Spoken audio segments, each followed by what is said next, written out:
গাজীপুরের কাপাসিয়ায় নৃশংস হত্যাকাণ্ডের শিকার একই পরিবারে 5 সদস্যের দাফন সম্পন্ন হয়েছে। এই ঘটনায় স্বামী ফোরকানকে ফাঁসিতে ঝুলিয়ে মৃত্যুদণ্ডের আদেশ দিয়েছে আদালত। বিকেলে এই রায় দেন জেলা দায়রা জজ আদালতের বিচারক মোহাম্মদ জাকির হোসেন। এর আগে শনিবার ভোরে কাপাসিয়ার রাউতকোনা গ্রামে খুন হন শারমিন আক্তার, তার ছোট ভাই এবং তার 3 সন্তান। গাজীপুরের কাপাসিয়ায় নির্মম হত্যাকাণ্ডের দায় স্বীকার করে মুখ খুললেন মূল অভিযুক্ত ফোরকান। রোমহর্ষক ঘটনার বর্ণনা দিয়েছেন। তদন্ত চলমান, জিজ্ঞাসাবাদ করছে পুলিশ। গাজীপুরে 5 জনকে হত্যার পর মরদেহের উপর অভিযোগপত্র রেখে গেছে ঘাতক। গোপালগঞ্জ সদর থানার ওসি বরাবর লেখা ওই অভিযোগপত্রে চাঞ্চল্যকর তথ্য বেরিয়ে এসেছে। এ যেন এক বিভীষিকার রাত। এক রাতেই খুন হলেন 5 জন, তাও আবার পরিবারের সদস্যের হাতেই। গাজীপুরের কাপাসিয়া উপজেলায় এক গৃহবধূ তার 3 সন্তান ও ভাইকে গলা কেটে হত্যার ঘটনায় শোকের ছায়া নেমে এসেছে গোপালগঞ্জে। গাজীপুরের কাপাসিয়ায় একই পরিবারের 5 সদস্যকে নির্মমভাবে হত্যার ঘটনায় শোক, আতঙ্ক আর অসংখ্য প্রশ্নে ভারী হয়ে উঠেছে পুরো এলাকা। এক রাতে যেন নিশ্চিহ্ন হয়ে গেল একটি পরিবার। ঘরের ভেতর ছড়িয়ে ছিটিয়ে থাকা মরদেহ, ছোট্ট শিশুদের নিথর দেহ আর তার ওপর রাখা অভিযোগপত্র, সব মিলিয়ে ঘটনাটি যেন কোনো বিভীষিকাময় সিনেমার দৃশ্যকেও হার মানিয়েছে। সিনেমার দৃশ্যে শুধুমাত্র অভিনয় থাকে, কিন্তু তার থেকেও ভয়ঙ্কর বর্বরতম কাণ্ড করেছে গাজীপুরের কাপাসিয়ায় এই ঘাতক ফোরকান, যে কিনা তার স্ত্রী ও ভাইকে নৃশংসভাবে দুনিয়া থেকে শেষ করার পাশাপাশি তার নিজের জন্ম দেওয়া 3-3টে সন্তানকেও নৃশংসভাবে নিষ্ঠুরভাবে দুনিয়া থেকে তাদেরকে শেষ করে দিয়েছে। এবং সে সেখানেই একটা চিরকুট লিখে রেখেছে, যেই চিরকুটে তার স্ত্রীর বিরুদ্ধে বিভিন্ন রকমের অভিযোগ তুলেছে। সুতরাং তার উত্থাপন করা সেই অভিযোগগুলো যদি সত্যি হয়ে থাকে, তো তাহলে সে তো তার সন্তানদেরকে কখনোই নিষ্ঠুরভাবে এরকম শেষ করে দিত না। সুতরাং তার এই ঘটনায় প্রমাণ করে যে সে যে সমস্ত অভিযোগগুলো করেছে সেই অভিযোগগুলো সম্পূর্ণভাবে মিথ্যা এবং ভিত্তিহীন। এবং যেই ঘটনায় এবার এই ঘাতক ফোরকান সে নিজেই দায় স্বীকার করে জবানবন্দি দিয়েছে, যেই কারণে এই ঘাতক ফোরকানের এবার এই ঘটনায় সর্বোচ্চ শাস্তি ফাঁসি হতে যাচ্ছে। দর্শক, এ বিষয়ের কিছু অংশ ভিডিওর শুরুতে শিরোনামে আপনারা দেখেছেন, বিস্তারিত দেখবেন পুরো ভিডিও জুড়ে। এই বিষয়গুলো দেখার পূর্বে আপনাদের একটা অনুরোধ করব, যারা আমাদের চ্যানেলে নতুন আসছেন চ্যানেলটি সাবস্ক্রাইব করে অল ক্লিক করে বেল আইকনটি চালু করে দিবেন। দর্শক, চলুন আমরা দেখব যে এবার এই ঘটনায় দায় স্বীকার করে যে জবানবন্দি দিয়েছে ঘাতক ফোরকান এবং যেই কারণে তার সর্বোচ্চ শাস্তি ফাঁসি হতে যাচ্ছে, সেটা আমরা দেখব। সেটা দেখার পূর্বে চলুন প্রথমে আমরা একটু দেখে আসি যে ঘাতক ফোরকান এই নিষ্ঠুর কাণ্ড সে কিভাবে করেছিল, সেই ঘটনার আদ্যপান্ত প্রথমে কিছু অংশ দেখে এরপর বিষয়টা দেখব। ধৈর্য ধরে একটা লাইক দিয়ে ভিডিওটি শেষ পর্যন্ত দেখতে থাকুন এবং আপনার মতামত কমেন্টে লিখতে থাকুন। এ যেন এক বিভীষিকার রাত। এক রাতেই খুন হলেন 5 জন, তাও আবার পরিবারের সদস্যের হাতেই।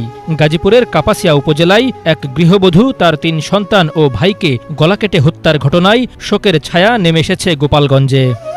নিহতদের গ্রামের বাড়ি গোপালগঞ্জ সদর উপজেলার পাইককান্দি উত্তর চরপাড়া গ্রামে। শনিবার ভোররাতে গাজীপুরের কাপাসিয়া উপজেলার রাউতকোনা এলাকায় এ হত্যাকাণ্ডের ঘটনা ঘটে। নিহতরা হলেন গৃহবধূ শারমিন আক্তার, তার 3 সন্তান মিম, মারিয়া, ফারিয়া এবং তার ভাই রসুল হোসেন। স্থানীয় সূত্রে জানা গেছে, নিহত শারমিন গোপালগঞ্জ সদর উপজেলার পাইককান্দি উত্তর চরপাড়া গ্রামের শাহাদত মোল্লা চৌকিদারের মেয়ে। তারা দীর্ঘদিন ধরে গাজীপুরে বসবাস করতেন।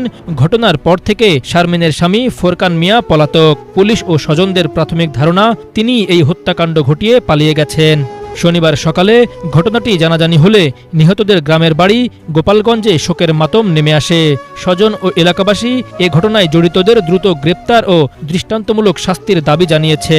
যে রমতি ফুরকান বলে সকলের মারছে, মারি ফেলাইছে, তাই তুমি যে আছে ঢাকা গাজীপুর আরে সবাই জাতি কম সে আসে, তারে কয় না আর বাবা, তবু আমারে কয় না। তার বাবা আমার চাওয়াল আর মারা আর এক চাওয়াল বাড়িটা ঠিক আছে ঢাকা, সে আসে ওখানতে মায়ের ফোনতেছে আর এক মেয়ের মা গাজীপুর যাই দেখ তোর বাড়ি, তাকে বলে সকলে মারি লাইছে। এখন মাইয়ে কয় কি যে কি কম মা, এতগুলো মানুষের মারি লাই দিতে পারে? আমি কয় কি যে আরে সে ডাকাত ছেলে, খুনি, ও ভালোবাসে না, ওর মারি বেলাইছে মনে হয় না, নাহলে খবর দেবে কে? আমার মায়ের নাম হলো শারমিন, আর আমার সালের নাম হলো রসুল, আর ওই নাতির নাম হলে মিম, আর একটার নাম হলে মারিয়া, আর একটা নাম হলে যে কি যেন হাবিবা, তো মাঝেটার নাম ফারিয়া। কে মারছে তার বাপ ফোন দেনেছে আমার সাল রে, ওই সে জামাই ফোন দেনেছে, কইছে কি ওই যে রসুল তারে ফোন দিচ্ছে 10 দিন 15 দিন আসছে, কই তোমার নাকি চাকরি ঠিক করছি, চাকরিটা ঠিক করছি, তুমি ওই জামাইয়ের নাম কি? ফুরকান মোল্লা। 5টার সময় আর কি আমার ওই বাতিদারে ফোন দিয়েছে যে তোর জন্য একটা কোরিয়ার সার্ভিস একটা চাকরি ঠিক করছি, 5টা থেকে 5টা ডিউটি, 20,000 টাকা বেতন দেবে। এলো আমার এই বাতিদার হলো সাইজে বাবনাই ফোন দিয়েছে, আর ও থাকতো হলো মাঝে বাবনার বাসায় গাজীপুর। তাই গাজীপুর এসে ও কেছে কি যে আফা আমি যাচ্ছি ওকে বাসায়, ফুরকানকে বাসায়, তা ফুরকানকে বাসায় যাচ্ছি, যদি চাকরি আমার ঠিক হয় তাহলে আমি তোকে থাই যাবো, আর যদি ঠিক না হয় তাহলে আমি আমার ডিউটি 8টার থেকে তার মনে করো 8টার, আমি 5টার গাড়ি তুলতে পারি, আমি 1 ঘন্টায় 6টায় আমি পৌঁছতে পারবো গাজীপুর মাওনাতে, তাহলে আমি চলে আসবো। এই কথা কইছে, কিন্তু ওর হলো ফোন দেন 5টার সময়, 5টার সময় ফোন দিয়ে নিলি ভরা, এর মধ্যে মনে করেন কম বেশ কথা তাদের সাথে হয়েছে, বাড়ি হয়েছে। তো 8টা 8:30টার পরে আর ফোনে কোনো যোগাযোগ নাই, ফোনে রিং হয় কিন্তু কেউ করে না। এই রিপোর্ট লেখা পর্যন্ত এখনো মরদেহ গ্রামে পৌঁছায়নি। তবে থেমে নেই আহাজারি। নির্মম এই হত্যাকাণ্ডের রহস্য উদ্ঘাটন করে দোষীদের দৃষ্টান্তমূলক শাস্তির দাবি করছেন স্থানীয়রা। গাজীপুরে 5 জনকে হত্যার পর মরদেহের উপর অভিযোগপত্র রেখে গেছে ঘাতক। গোপালগঞ্জ সদর থানার ওসি বরাবর লেখা ওই অভিযোগপত্রে চাঞ্চল্যকর তথ্য বেরিয়ে এসেছে। মরদেহের পাশ থেকে একই অভিযোগের 5টি প্রিন্ট কপি উদ্ধার করে পুলিশ।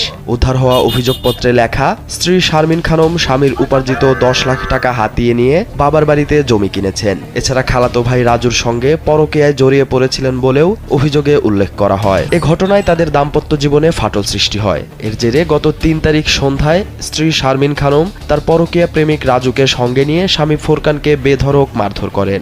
অভিযোগপত্রে এসব বিষয় উল্লেখ করেছেন সন্দেহভাজন ঘাতক ফোরকান। তবে মরদেহের পাশ থেকে উদ্ধার হওয়া অভিযোগপত্রে কোনো তারিখ উল্লেখ করা হয়নি। এ বিষয়ে গাজীপুরের পুলিশ সুপার জানিয়েছেন, উদ্ধার হওয়া অভিযোগপত্র নিয়ে তদন্ত শুরু করা হয়েছে। তদন্ত করতেছে, এখনো আমরা কিছু জানতে পারিনি, তদন্ত চলতেছে। এদিকে উদ্ধার হওয়া অভিযোগপত্রের বিষয়ে গোপালগঞ্জ সদর থানার ওসি জানান, তাদের কাছে এ ধরনের কোনো অভিযোগ দাখিল করা হয়নি। এর আগে কোনো অভিযোগ দেয় নাই। না ভাই, আমি ওই দিন ছিলাম না, আমি আসছি পরে রাতে মনে হয় 11টার দিকে, আর কোনো অভিযোগ দেয় নাই ভাই, আমি সেরকম কোনো অভিযোগ পাই নাই। আজ সকালে গাজীপুরের কাপাসিয়া উপজেলার রাউতকোনা গ্রামের প্রবাসী মনির হোসেনের বাড়ি থেকে 5 মরদেহ উদ্ধার করা হয়। তারা হলেন শারমিন খানম ও তার 3 কন্যা সন্তান এবং ছোট ভাই রসুল মিয়া। ঘটনার পর থেকে শারমিনের স্বামী ফোরকান পলাতক রয়েছেন, যার লেখা অভিযোগপত্র মরদেহর পাশ থেকে উদ্ধার করে পুলিশ। ঘরের মেঝেতে রক্তে ভেসে আছে 3 বোনের নিথর দেহ। খাটের উপরে মামার ক্ষতবিক্ষত মরদেহ, আর ঘরের জানালার গ্রিলে গৃহবধূর মুখ ও হাত বাঁধা লাশ। প্রতিবেশীদের ফোনের বার্তায় এমন নৃশংস হত্যার খবর জানল পুলিশ। ততক্ষণে এলাকায় ছড়িয়ে পড়েছে চাঞ্চল্য, বিরাজ করছে আতঙ্ক। শুক্রবার দিবাগত রাতে গাজীপুরের কাপাসিয়া উপজেলার রাউতকোনা এলাকায় প্রবাসী মনিরের বাড়িতে ঘটেছে নৃশংস এ ঘটনা। নিহতরা হলেন গোপালগঞ্জ জেলার ফোরকান সরকারের স্ত্রী শারমিন আক্তার, 3 মেয়ে মিম, মারিয়া ও ফারিয়া এবং ফোরকানের শ্যালক রসুল হোসেন। 1 বছর আগে গোপালগঞ্জ থেকে এসে ওই বাসায় ভাড়ায় ছিলেন ফোরকান ও তার পরিবারের সদস্যরা। নিহতের স্বজনরা জানান, শনিবার সকাল 6:30টার দিকে ফোরকান তার ছোট ভাইয়ের স্ত্রী রাশিদাকে ফোন করে জানান তিনি 5 জনকে হত্যা করে পালিয়ে যাচ্ছেন। এর আগে শুক্রবার বিকালে শ্যালক রসুলকে ফোন দিয়ে ফোরকান জানিয়েছিল তার জন্য একটি চাকরির ব্যবস্থা করা হয়েছে। এই কথা শুনে সন্ধ্যায় তার বাসায় আসে রসুল। ফোরকান বিভিন্ন সময়ে নেশাও করত বলে জানা গেছে। এই নির্মম ঘটনাটি কে ঘটিয়েছে তা তদন্ত চালাচ্ছে জেলা প্রশাসন। তারা বলছে, ঘটনাস্থলে মাদকের আলামত পাওয়া গেছে, একটি তদন্ত কমিটি গঠন করা হয়েছে। ঢুকেই প্রথম যে রুমের ফ্লোরে 3টা মেয়ে বাচ্চা, একটা শিশু আছে। বিভিন্ন জায়গায় এলো পাথারি কোপানো, তারপর হচ্ছে গলা কোপানো অবস্থায় আছে। আর ওই মেয়েদের মামা সে হচ্ছে খাটের উপরে সেও তার লাশটা আছে।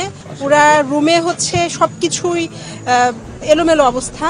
আর তার পাশের যে রুম, ওই রুমে হচ্ছে মেয়েদের মাঝে তার মৃতদেহ আছে। গাজীপুরের কাপাসিয়ায় ঘাতক ফুরকান সে যেই নিষ্ঠুরতম বর্বরতম কাণ্ড সে করেছে এবং এই নিষ্ঠুর কাণ্ড সে করার পরে সেখানে একটা চিরকুট একটা কাগজে সে লিখে রেখেছে বিভিন্ন রকমের অভিযোগ তার স্ত্রীর বিরুদ্ধে। তো এখন কথা হচ্ছে যে ঘাতক ফুরকান সে যেই অভিযোগগুলো সেই কাগজে চিরকুটে লিখেছে সেই অভিযোগগুলো যদি সত্যি হয়ে থাকতো তো তাহলে তার যেই অভিযোগ সেই অভিযোগ সত্য মেনে নিয়েই আমরা ধরলাম যে হ্যাঁ তার অভিযোগ সত্য। কিন্তু তার অভিযোগগুলো সত্য হলে তার যে 3টে সন্তান এবং যার মধ্যে 2টে সন্তান একেবারে নিষ্পাপ, তারা তো কোনো অন্যায় করে নাই, তারা তো কোনো অপরাধ করেনি যে তাদেরকে এই নিষ্পাপ অবস্থায় নিষ্ঠুরভাবে নৃশংসভাবে দুনিয়া থেকে শেষ করে দিতে হবে। তাদেরকে ফুরকান কেন নিষ্ঠুরভাবে দুনিয়া থেকে শেষ করে দিল? তারা কি অপরাধ করেছিল? তাদেরকে যদি বাঁচতেই না দেয় তাহলে তাদেরকে কেন সে জন্ম দিয়েছিল?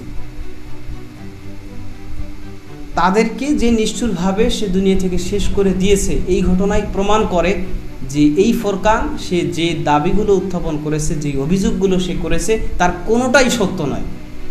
সে যত অভিযোগগুলো উত্থাপন করেছে, যেই অভিযোগগুলো সে চালাকি করে নিজেকে নির্দোষ প্রমাণিত করার জন্য, নিজেকে নিরপরাধ প্রমাণিত করার জন্যই সে বিভিন্ন রকমের অভিযোগ সেই কাগজে লিখে এরপর সে সেখান থেকে সরে যায়।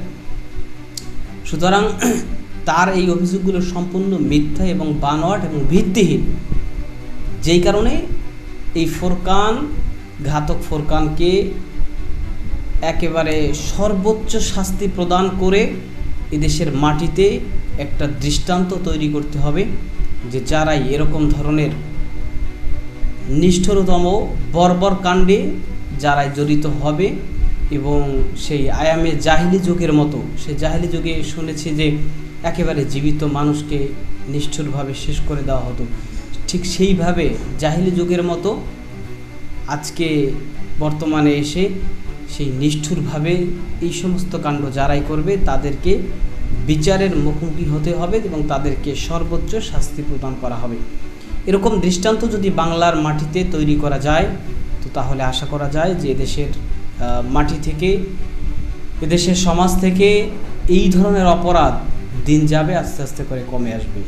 আর যদি তার পরিবর্তে তাদেরকে উপযুক্ত শাস্তি প্রদান না করা হয় এবং কিছুদিন পরে তারা অর্থের পাওয়ারে, ক্ষমতার পাওয়ারে তারা যদি এই ধরনের অপরাধ থেকে মুক্তি পেয়ে যায় তো তাহলে এই ধরনের অপরাধ সমাজে আরও দিন যাবে, আরও বাড়তে থাকবে। তো দর্শক, এই বিষয়ে আপনার মতামত কি সেটা কমেন্ট সেকশনে জানাতে পারেন। ভালো থাকবেন, সুস্থ থাকবেন, দেখা হবে নতুন কোনো ভিডিওতে, কথা হবে নতুন কোনো বিষয়। আজকে পর্যন্তই, আসসালামু আলাইকুম রহমতুল্লাহ।